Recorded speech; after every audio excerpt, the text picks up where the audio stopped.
pietismo é um movimento que vai desaguar a reforma. Ela começa lá atrás, vocês viram que ela passa por várias mudanças, vários teólogos, vários segmentos. O pietismo vai ter que lidar com duas coisas, que vai ser o arminianismo e o calvinismo, que são as subdoutrinas, que eu chamo de doutrina baixa. Essa nomenclatura eu estou dando, não é história não, tá? Meus estudos eu na minha modéstia, colocando esse nome. Porque não é uma doutrina de comum acordo geral.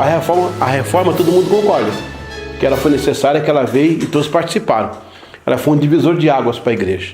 Já o pietismo não, o calvinismo e o arminianismo não. Mas eles são doutrinas básicas que calçam as grandes doutrinas.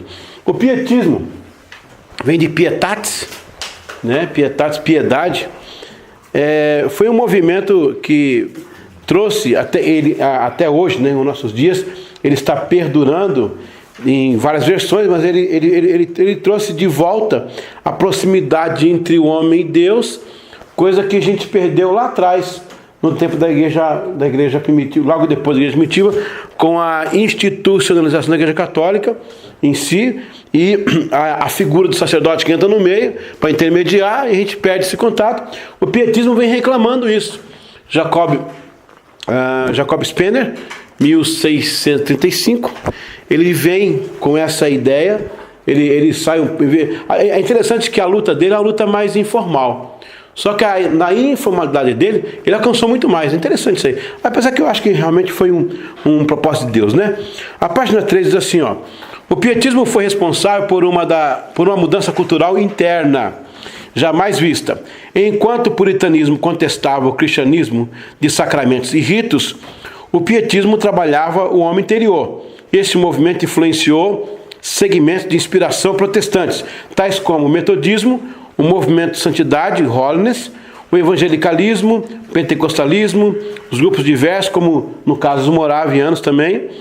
Também trouxe alusão à teologia liberal de Friedrich Schleiermacher e a filosofia de Immanuel Kant.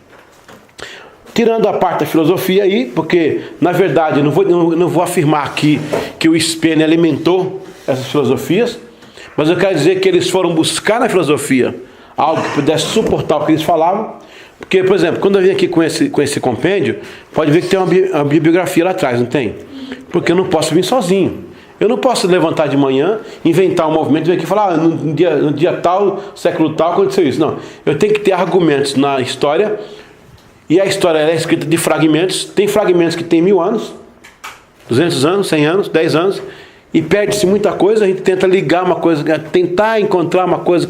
Quando eu falo que a Catarina de Aragão era filha de Isabel e casou com Henrique VIII e ele reformou a Inglaterra, eu posso entender que será que ela também ajudou na ideia da reforma, porque a mãe já fazia, mas vendo outro prisma, ela tinha raiva do rei porque ele casou com a Ana Bolena. Então, quer dizer, história, você vai tecendo alguns comentários. Por isso que a gente nunca pode chegar aqui e dizer coisas exatas na história, até porque não é biologia nem química, nem matemática, né? Mas a gente pode construir fragmentos a partir de investigações. O caso do pietismo aqui, nós vamos ter, dentro do pietismo, ó, eu joguei dentro do pietismo o arminianismo, tá lá. O Jacob Armínio, 1560.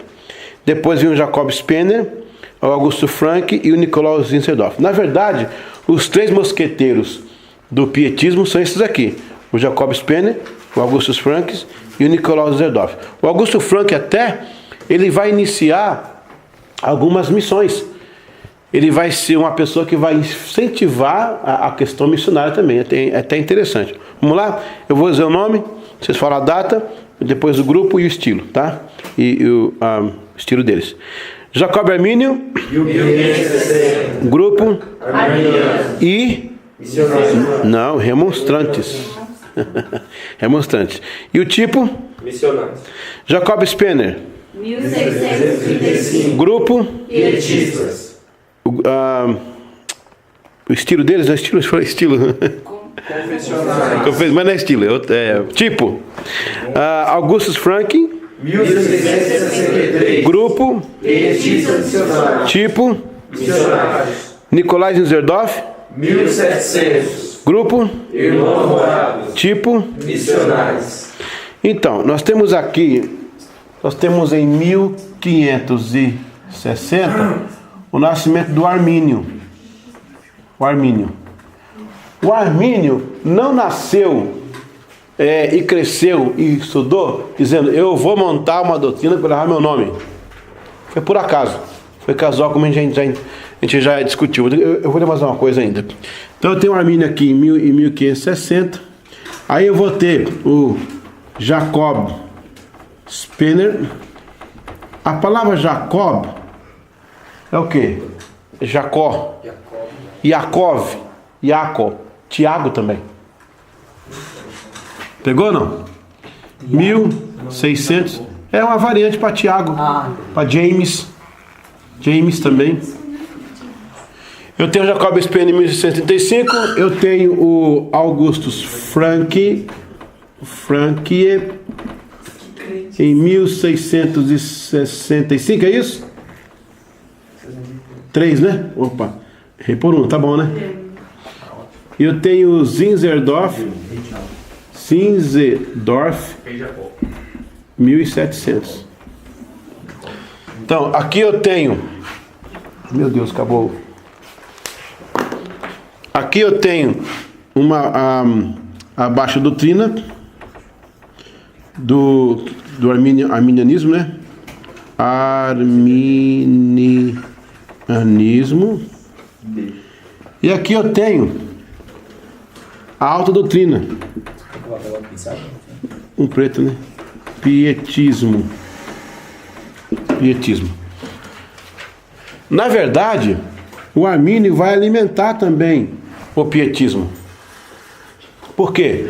Porque o que esses aqui faziam do pietismo tinha muita ligação com o arminianismo. Apesar de que Zinzendorf era de uma linha calvinista. Na verdade, irmãos, eles se misturavam aqui. Não é possível você precisar quem era quem e o que fazia o quê. Mas, na verdade, as tendências da época eram essas. As escolas, as discussões, tudo. O Jacob Spener, ele foi o que movimentou a escola pietista. O Francke foi o que ampliou. Ele mandou, ele saiu, ele espalhou bastante. Você sabia, história agora, o pai de Zinzendorf era amigo íntimo de Jacob Spener. Por isso que o Zinzendorf adquire muita coisa do pietismo. Por isso que os morávios vão impactar também os metodistas. Pois não. Por que o arminianismo é baixa doutrina, diferenciando dos outros? Não entendi. Porque o arminianismo, eu liguei com o calvinismo, porque eles são passagem de duas eras.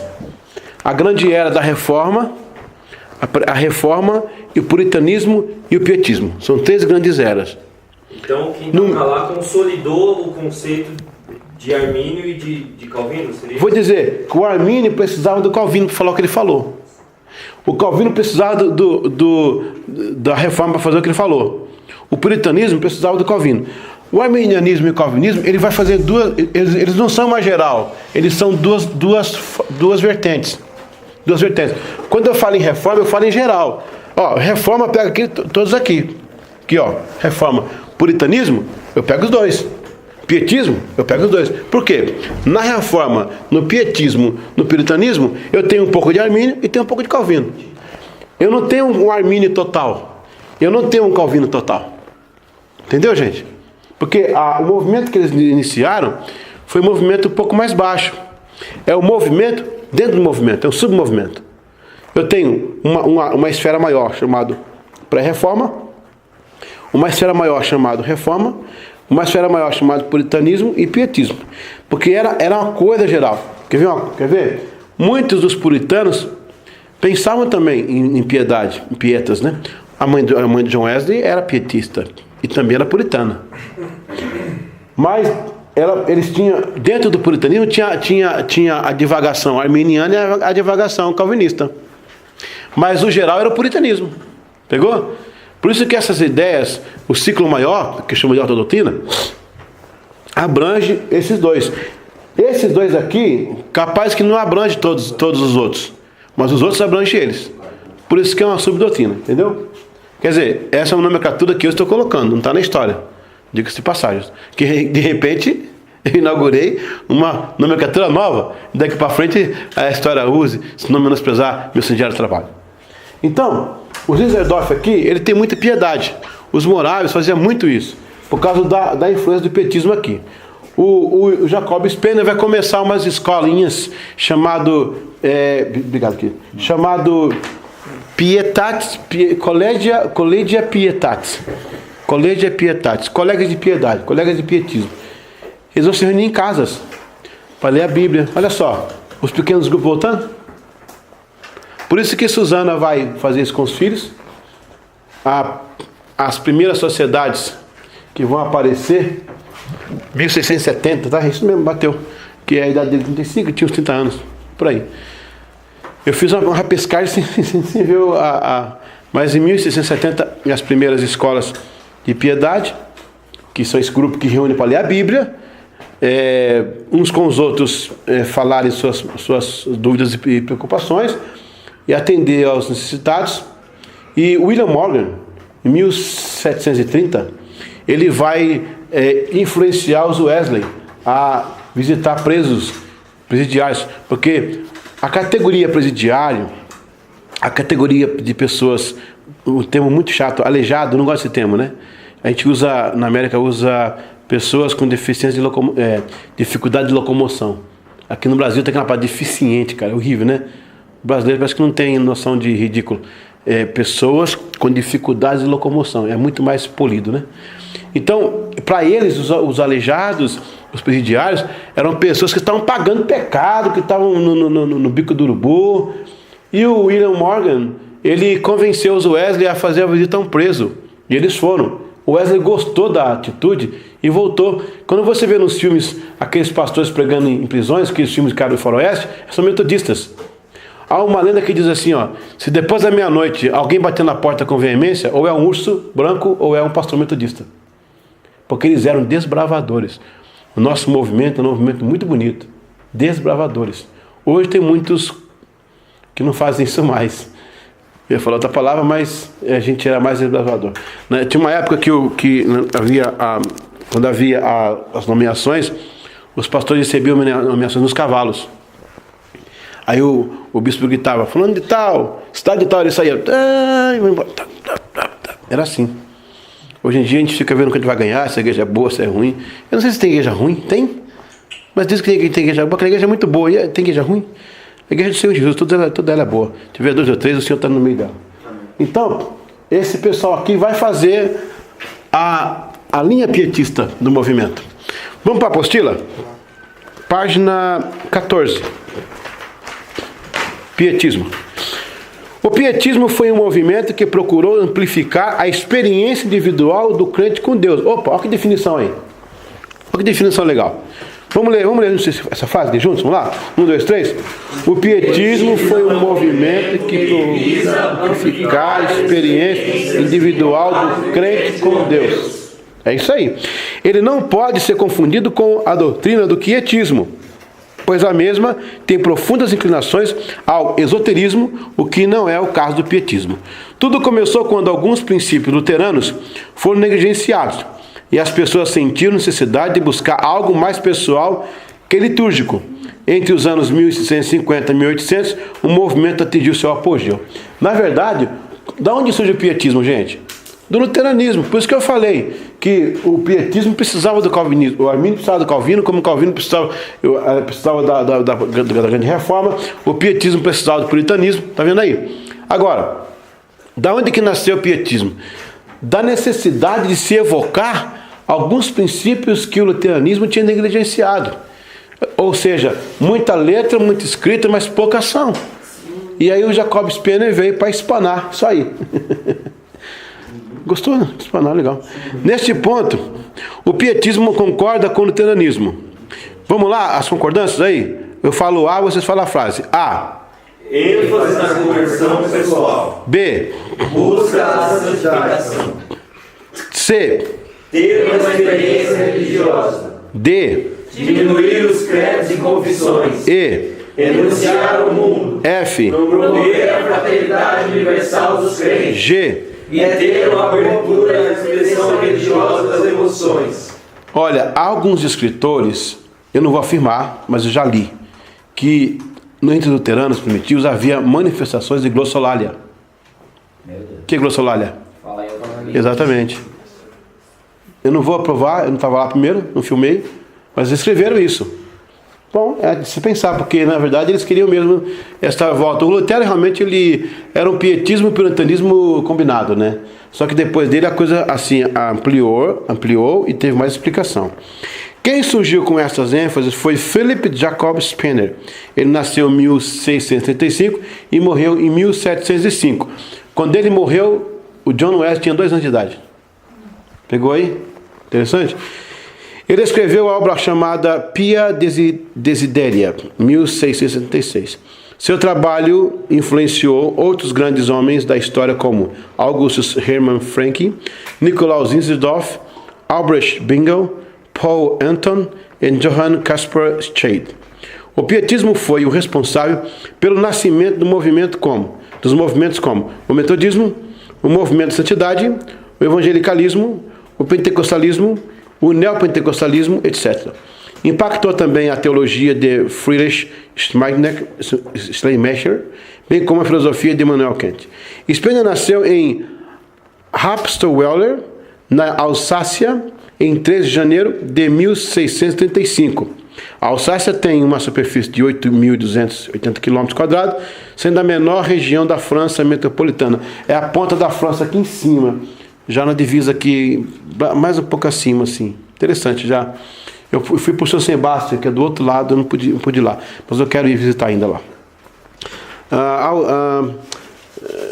Seu comprimento é de aproximadamente 4 vezes a sua largura, estendendo-se sobre uma planície entre o rio Reno e a leste as montanhas dos Vosges, a oeste. Foi educado por uma madrinha devota que se utilizava de livro de devoção como Horace Christensen, de Johann Arndt.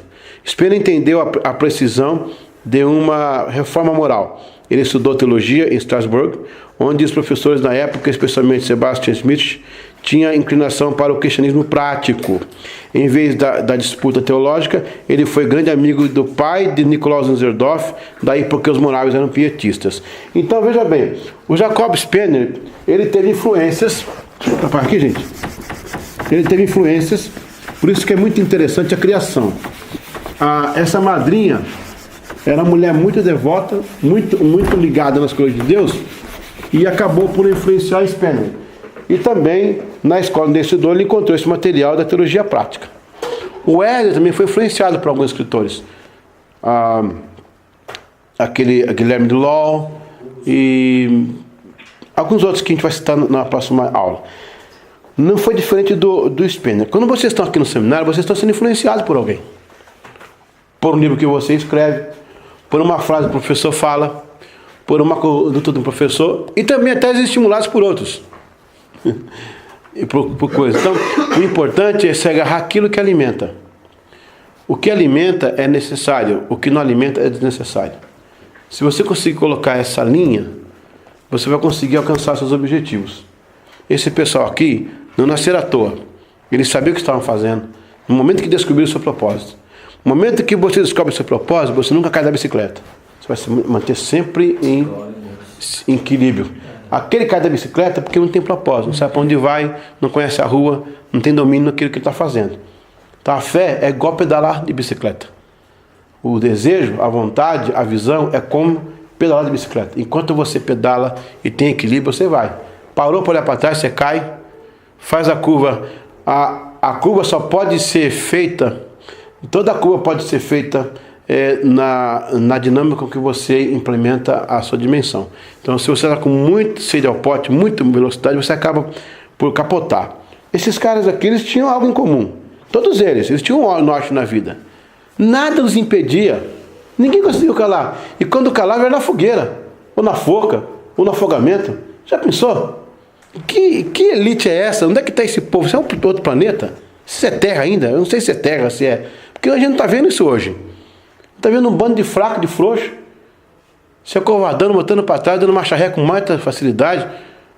O homem assim, inventou para frente, mas inventou para trás. Não entendo isso. Eu queria que os carros tudo fosse para frente. Ninguém parasse. Mas vamos aplicar isso na vida prática. Posteriormente, Spener passou um ano em Genebra e foi influenciado pela rígida disciplina eclesiástica e pela vida moral restrita ali prevalecente. Influenciaram-lhe também pela pregação e piedade do professor valdense Anthony Leger. Lembra que eu falei dos valdenses lá atrás? Aí, ó, agora está fechando aqui o ciclo. Ele foi o pioneiro com pequenos grupos pós-reforma e criou as Colleges Pietatis, promovendo reuniões religiosas em sua casa, onde pregava seus sermões, ok? Vamos às propostas do pietismo? O pietismo, pelo que eu estudei, ele tem 8 propostas. Vamos ver se bate alguma coisa no que a gente faz aqui hoje, né? Proposta número 1, vamos ler aí? Profundo e dedicado de análise das escrituras. Parou. A gente faz isso aqui? Faz isso aqui? Então temos uma coisa de pietismo. Segundo, reuniões em casas com a ideia de igrejas dentro da igreja, o que chamava de eclesiolai em eclesia. Fazemos isso? Sim. Não, Gessel? Então estamos dentro. 3. O cristianismo como sacerdote universal. Todos têm direito ao chamado ministério, todos podem participar, é aberto a todos. Amém? Basta ter um chamado de Deus. 4. A condução do governo da igreja deve ter a participação dos leigos. Nós não temos a junta diaconal? Temos. Os ministérios na igreja local? Então temos alguma coisa do pietismo, né? 5. A prática da misericórdia devia ser a base do conhecimento cristão. Certo? Ou não? Certo, então está junto aí. 6. Substituir hostilidade por gentileza aos chamados incrédulos ou heterodoxos. Então, ele decidiu sair. Olha, esse movimento, ele sai do ataque do ringue, porque, ó, os caras lutaram. O Arminio lutou, o Calvino lutou, os da Reforma lutaram. Já a turma da piedade era mais do vamos conversar, vamos dialogar, vamos com calma. Eles tinham essa ideia mais sublime, né? 7. Implementação de uma vida mais profunda e pessoal com Deus numa organização da formação teológica das universidades, dando maior destaque à vida devocional. E aí? Fazemos isso? Sim. Não é só com Deus aí? Sim. 8.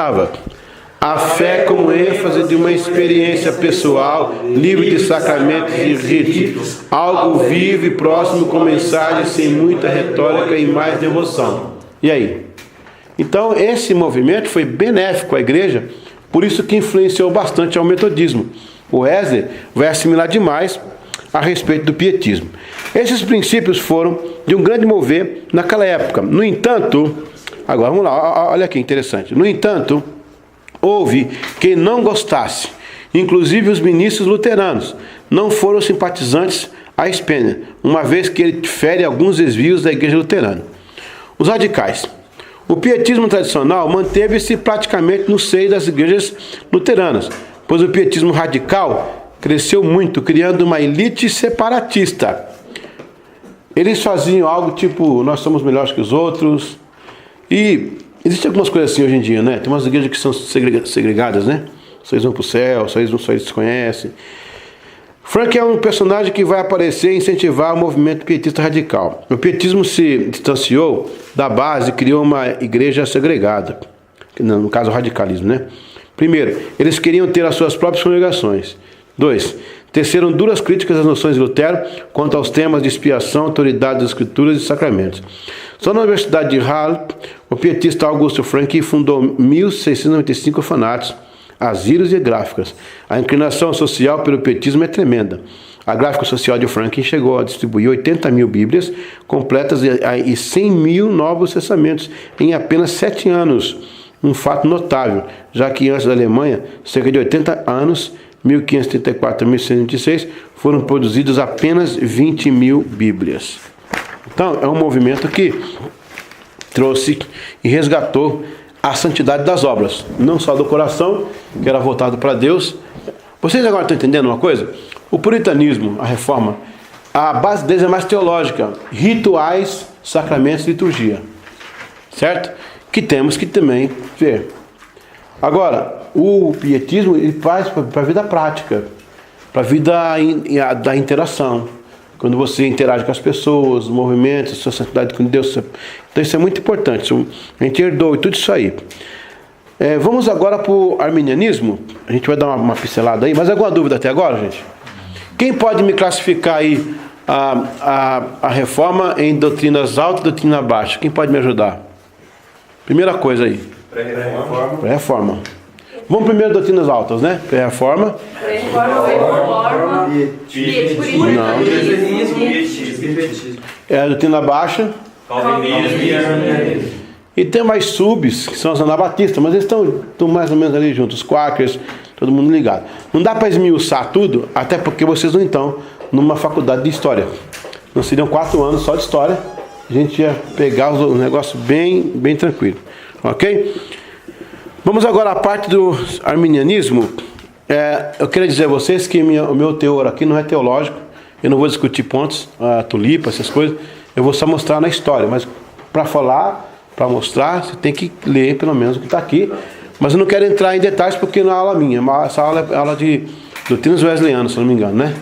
Aí lá que vocês vão ter. Já tiveram? Estamos tendo. Tá tendo? Então espero que bata.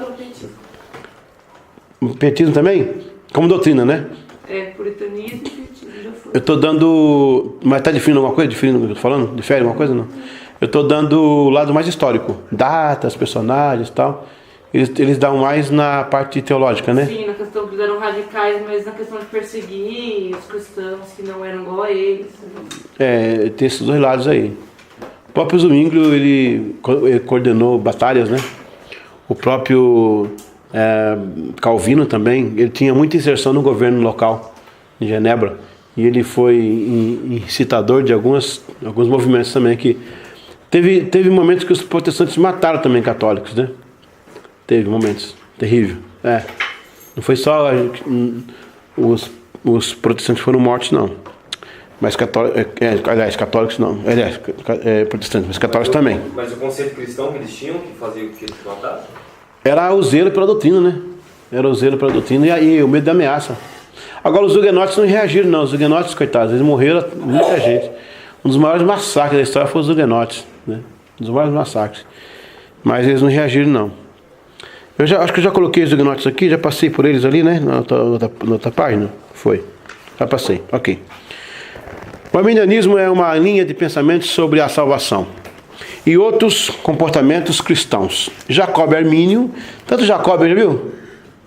Jacob Spener é o fundador do pietismo. Jacob Armínio, só faltava ser Jacob Calvino, mas é John também, tudo com J. O arminianismo é uma linha de pensamento sobre a salvação e outros comportamentos cristãos. Jacob Armínio era holandês e nasceu em 1560, morreu em 1609. Seus seguidores históricos diretos foram conhecidos como os remonstrantes, posteriormente como arminianos. A linha doutrinal é extensa e percorre de Atanásio a Orígenes e vem até a defesa de Agostinho de Hipona sobre o pecado original. Remonstrância. No ano 1610, cerca de 45 ministros assinaram uma declaração teológica ao Estado holandês. Os 5 artigos de remonstrância foram proposições teológicas apresentadas em 1610 pelos seguidores de Jacó em contraponto aos ensinos de Calvino, presentes na igreja holandesa. Os artigos foram divisórios e aqueles que os apoiaram foram chamados de remonstrantes, porque estava mostrando de novo, né? Aí vem o Sínodo de Dort, esse que eu falei na aula passada. Ele foi de 1618 a 1609, foi quase um ano. Foi chamado pelos Estados Gerais para discutir a remonstrância, porque a remonstrância refutava os 5 pontos do calvinismo resumidos na sigla TELIP. T, vamos lá? Total depravação. E, eleição incondicional. L, limitação de eleição. I, irresistível graça a ele. P, perseverança dos santos. Os 5 pontos de remonstrância afirma que, bom, vocês vão estudar na outra matéria a questão do calvinismo, né? Então eles têm lá os 5 pontos, que é a total depravação, os homens não podem se salvar de forma alguma, a não ser pela interferência da soberania de Deus, a eleição incondicional, antes de tudo você já foi eleito, está, né, já condicionado a isso. A limitação, a limitada expiação, que é o caso da predestinação, não é isso? A irresistível graça, aqueles que vão ser salvos, eles vão de alguma maneira encontrar o caminho. E a perseverança dos santos, que não se perde a salvação. Define alguns pontos. Eu fui pregar numa igreja calvinista há 2 semanas atrás. Eu prego em tudo quanto é lugar. Foi uma central, muito ritual, até bonito o culto. Eu gosto daquele culto lá. E na hora do apelo, né, quando eu fui fazer apelo, esqueci. Não é costume dos calvinistas fazer apelo. Quantos querem aceitar Jesus? Tá, vem para frente, tá, e vê aquele monte de gente. Aí ele passou, ele fez assim para mim. Tudo bem. Eu falei, tá bom, eu continuei. Eu orei, fiz a confissão de fé. Acabou que eu falei, colega, me perdoe, eu sou arminiano e os arminianos fazem apelo para vir à frente. Eu falei, não me preocupe. Foi a irresistível graça. Eles todos eram predestinados. Falei, coincidência, né? Todo mundo que eu chamei que vieram, que legal, graças a Deus, continue assim então. Então eles têm esses pontos interessantes, né? Ó, agora, qual que são os pontos que a remonstrância fazia? Não é apologia, o outro nome é refutação. Primeiro, no caso da total depravação, o que dizia a remonstrância? Todos os homens, embora sejam pecadores, ainda são livres para aceitar ou recusar a salvação que Deus oferece. Neste ponto, nós vamos ser, eu não quero dizer que a gente é isso, mas a gente chega perto. É o único ponto, né? Você também? Não, foi outra coisa que eu vou falar. Nesse ponto aqui, não. No que afirma Armínio, nós estamos perto aqui da infralapsarianismo.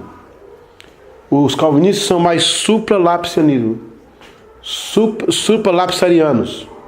E nós somos mais infralapsarianos. Pegou ou não? Não? Infralapsarianos, o homem depende de Deus para ser salvo. E Deus espera uma resposta do homem. Embora Deus tenha suficiente graça para atender. Mas eu preciso da minha... eu preciso a manifestação humana. A minha decisão. Supralapsariano, Deus faz tudo, tem total poder para salvar. Ele vai salvar quem vai salvar mesmo. Acabou. Que é mais o lado calvinista, supralapsariano. Nós somos mais infralapsariano. Pegou? Você pode escrever na luz? Tá funcionando isso aqui. Infralapsarianismo. Supralapsarianismo. Infralapsarianismo, supralapsarianismo. O homem pode decidir, Deus decide pelo homem. Mas isso é um tema de uma aula de teologia aplicada no sentido de temas heréticos ou temas de harmonias bíblicas. Não é a minha aula aqui. Mas só para vocês entenderem aonde eles conseguiram chegar. Nós somos mais para infralapsarianos. Você pode chegar no grupo e falar assim, irmãos, quer passar a paz do Senhor, canto todos os irmãos? Quem é infralapsariano? Lembra de sua mão, por favor. Quem aqui é supralapsariano? O pessoal não vai entender nada. Nem eu entendi. Então, por isso que você está no seminário, para você aprender. Parabéns. Não, parabéns. Pastor, o infra, então, Deus escolhe o homem, mas ele também tem que dar a sua decisão. E o supra Deus escolhe, o homem tem... Na verdade, é bem mais clarificado do que isso. A ideia é que no infra, o homem depende de Deus, mas ele decide. No supra, o homem também depende de Deus, mas Deus decide tudo para ele. Que seria a predestinação. Entendeu? Ok. Na eleição... No infralapsariano, o homem depende de Deus. Deus tem poder suficiente para salvá-lo, mas o homem faz a decisão. No supralapsariano, o homem depende de Deus. Deus tem todo o poder para salvá-lo, mas Deus toma a decisão por ele. Ok? Primeira parte. Total depravação. Todos os homens, embora sendo pecadores, ainda são livres para aceitar ou recusar a salvação que Deus oferece. Ou seja, a escolha. 2. Enquanto os calvinistas dizem a eleição é incondicional, os arminianos dizem a eleição é condicional à fé em Cristo.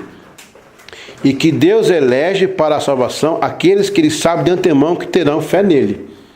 Ou seja, não confunda presciência com interferência. O fato de Deus saber que eu vou sair daqui e bater meu carro e morrer, esse rapaz pode dar um cochilo na sala e o senhor falou que ele tem uma visão de eu assim, pastor, eu tive uma visão aqui, isso não vai não, dá um tempo, eu acho que um acidente, uma coisa assim. Porque Deus não pode interferir se não houver uma oração. Gênesis capítulo 26, tem um homem domínio. Diga comigo, a oração é a procuração humana para a intervenção divina. Se eu não orar, Deus não pode fazer, porque no sentido relativista, Deus está limitado às ações humanas. No sentido relativista, no sentido absolutista, Deus é o Senhor de todas as coisas. Ele pode evitar a minha batida de carro, me desculpe, mas não. Se Ele quiser que eu viva mais, que tem um plano, Ele vai falar para alguém, mostrar para alguém, veja o caso de Jesus, o filho dele ia ser morto por Herodes. O anjo apareceu para José e disse, ó, vaza José, vai para o Egito. Pegou ou não? Aí você vai entender porque o Wesley falou, Deus não fará nada na terra a não ser responder orações.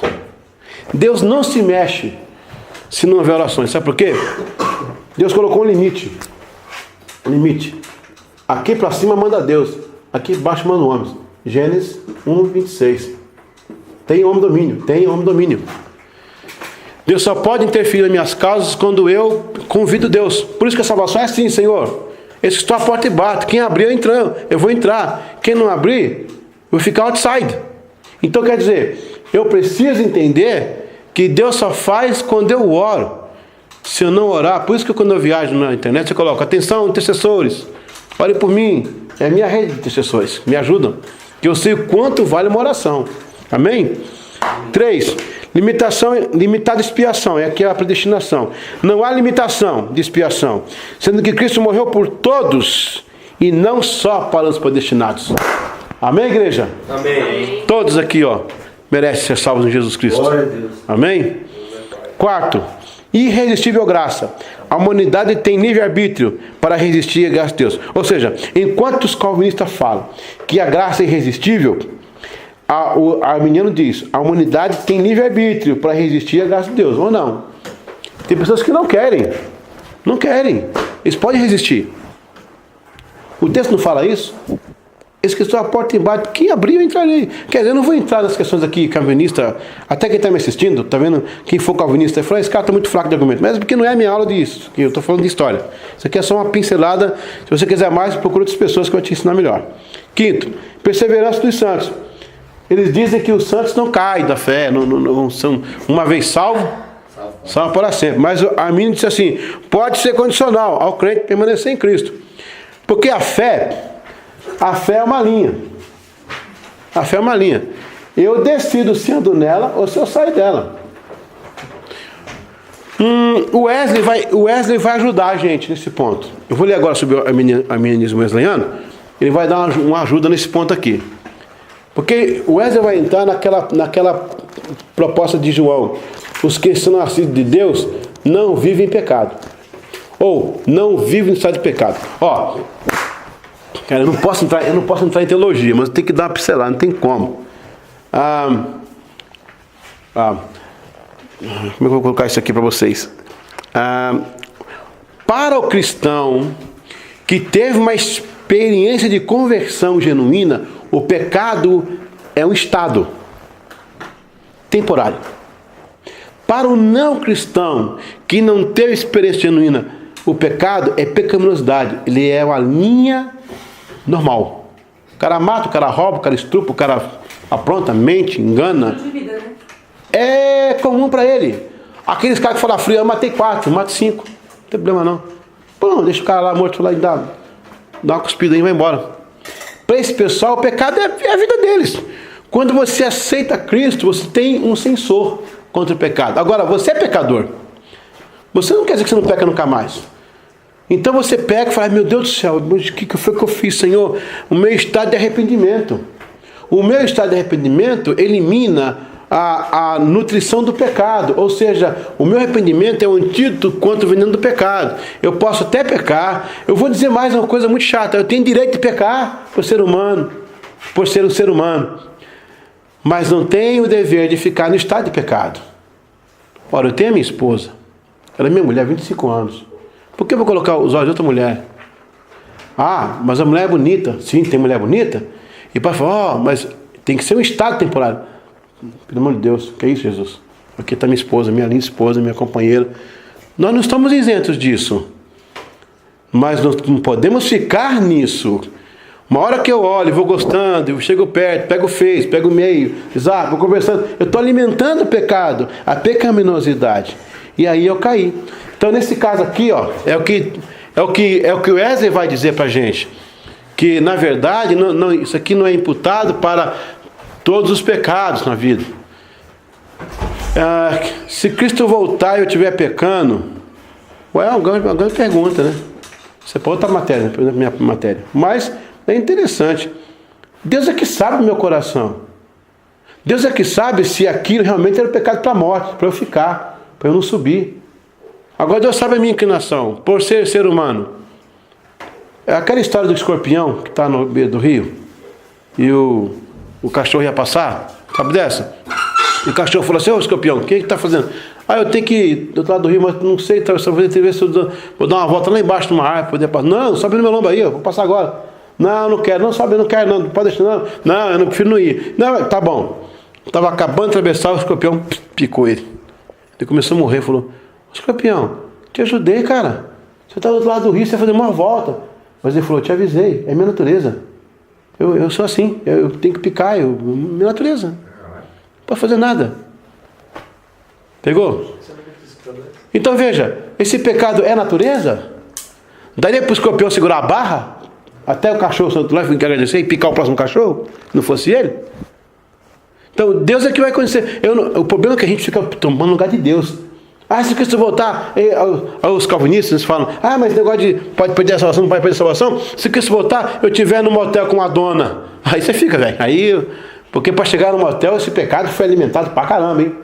Isso aí foi um negócio pensado, maquinado, teve olhares, teve toque, teve correspondência, um monte, ninguém chega assim, bora, a não ser uma prostituta da rua mesmo. Agora, quando a pessoa escolheu fazer isso com pessoas normais, esse pecado, meu irmão, é o de escorpião. É aquele do ferro lá, não tem jeito. Então é interessante. Eu não vou entrar porque a aula não é para isso, mas é sempre para a gente pensar um pouquinho, ok? O bom é não pecar, hipótese alguma. As obras não nos levam para o céu, mas as obras nos levam para o inferno. Também. As obras principalmente. Vamos lá. O arminianismo wesleyano. O arminianismo wesleyano, quem está me seguindo pela TV, é a página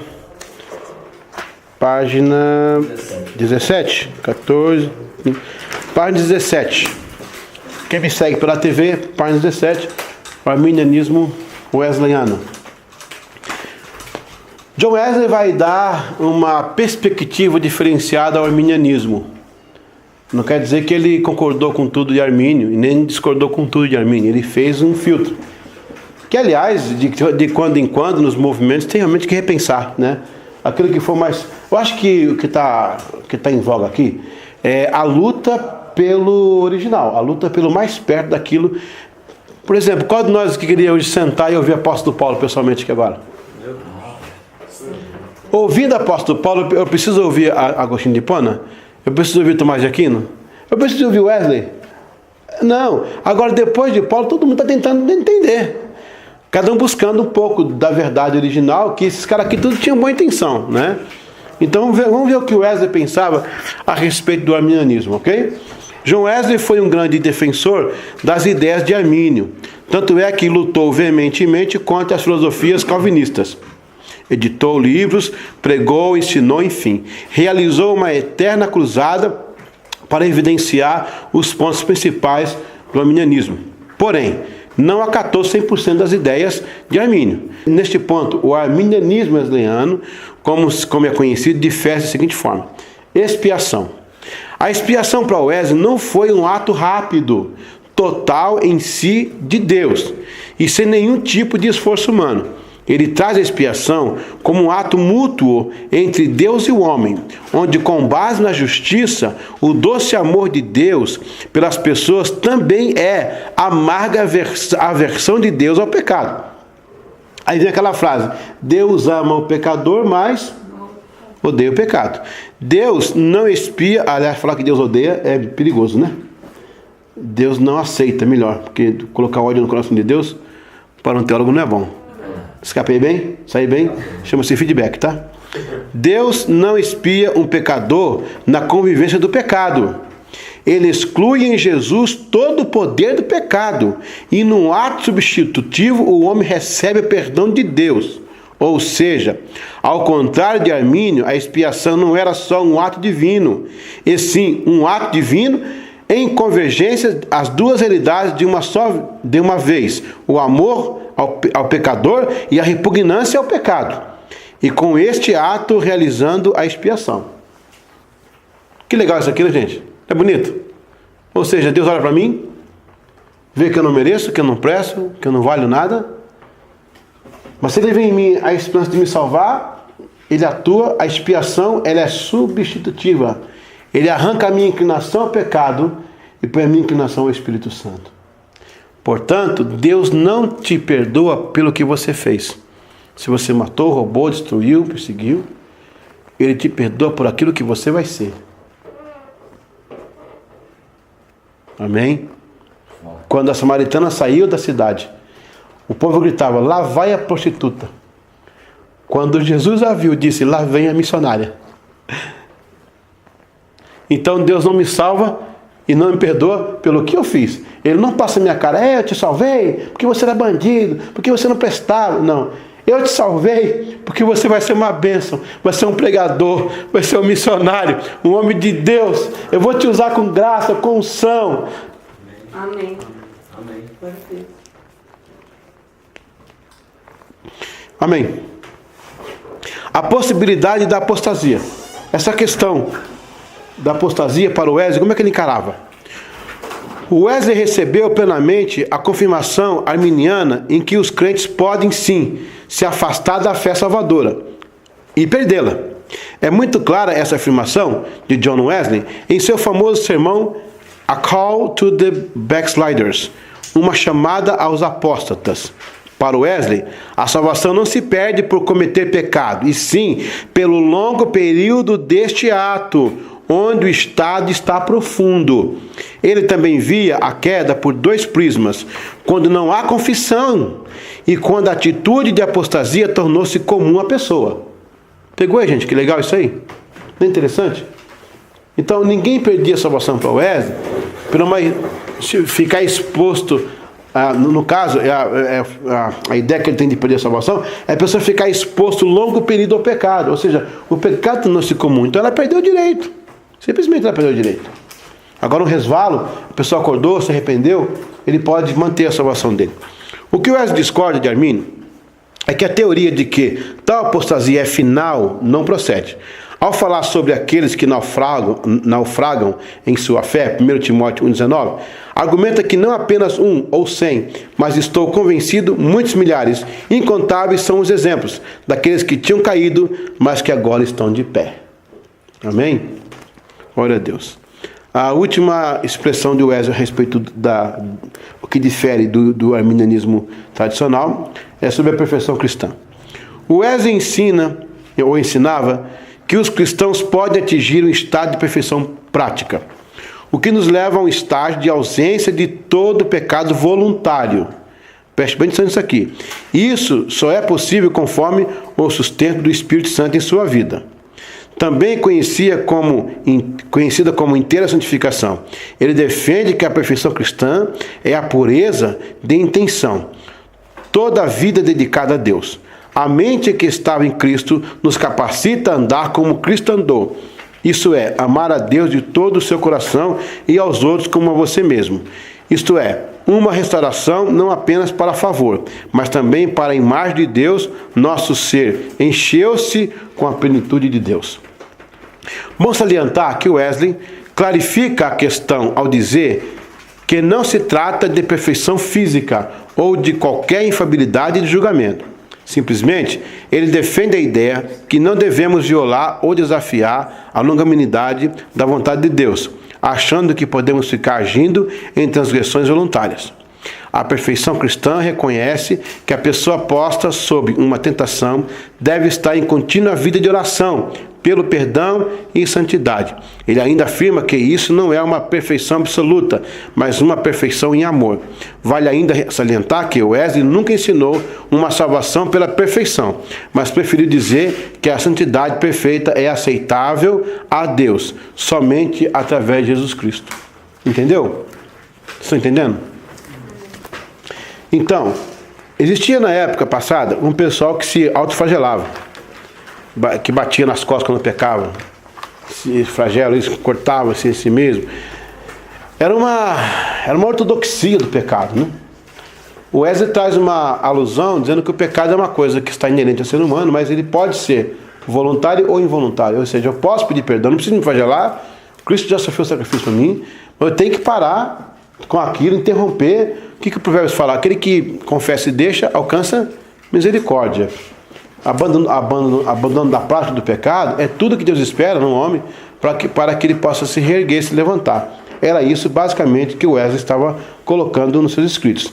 Então, o arminianismo de Wesley difere nesses 3 pontos a respeito do arminianismo do próprio Armínio, né? Diríamos que o arminianismo de Jacob Armínio era mais ortodoxo e de Wesley era mais liberal. Cuidado com essa palavra liberal. Não estou dizendo que a teologia de Wesley é liberal. É o sentido que ele via, o Armínio, um pouquinho mais liberal do que o Armínio em si, que era muito fechado. Pegaram aí, gente? Tudo certinho? Se eu perguntar na prova assim, ó, cite os 3 pontos em que o Wesley difere do arminianismo tradicional. Expiação, possibilidade de apostasia e perfeição cristã. Muito bem, muito bem. Vamos à nossa última questão, que é o berço do metodismo. Então, o metodismo nasceu de, pelo menos, da influência... E esse aqui é que apaga, hein? Ai. Porque ele é ponta fina, né? Ok.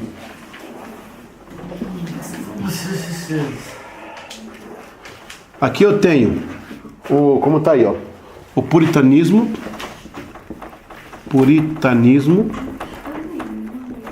ok? Aí eu tenho o pietismo e o arminianismo. Ainda tem aqui a variante dos não conformistas. Conformistas. Que é um movimento que aconteceu na igreja anglicana por volta da Via Média, quando os pais de Wesley, os avós, eles eram não conformistas, entendeu? Puritanismo, pietismo e o arminianismo. Aí nós temos aqui desembocando o metodismo.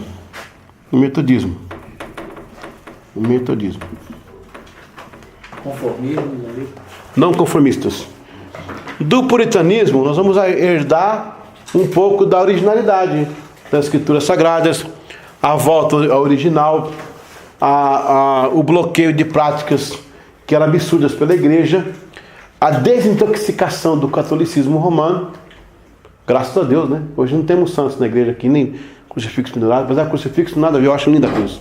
A coisa é maravilhosa, mas ela tem conotação católica em termos de Estado brasileiro. Do pietismo, nós vamos herdar também a santidade do coração e a santidade das obras, a devoção a Deus, o amor ao próximo. Do arminianismo, nós vamos herdar a soteriologia, que é o estudo da salvação, com base no que Armínio colocou na eleição e não na predestinação. Olha que interessante. Esses 3 desembocam no metodismo. Também do pietismo, a gente herda os pequenos grupos, tá? A gente herda a devoção dos moráveis. Quando Wesley teve aquele encontro no navio de Simons em 1735, indo para a Geórgia, e isso vai desembocar no metodismo. Quem está me assistindo, página 18 da apostila. Puritanismo.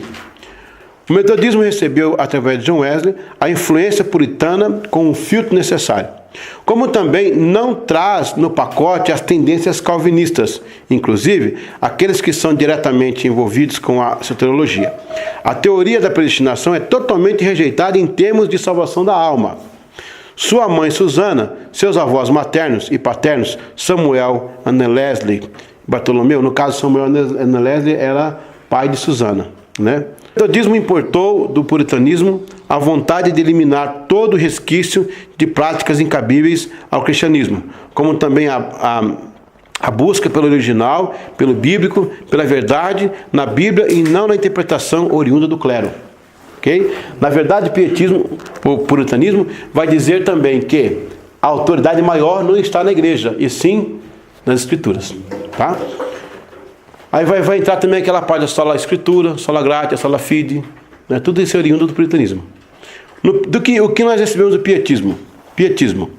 O pietismo para o metodismo está evidenciado na santidade das obras.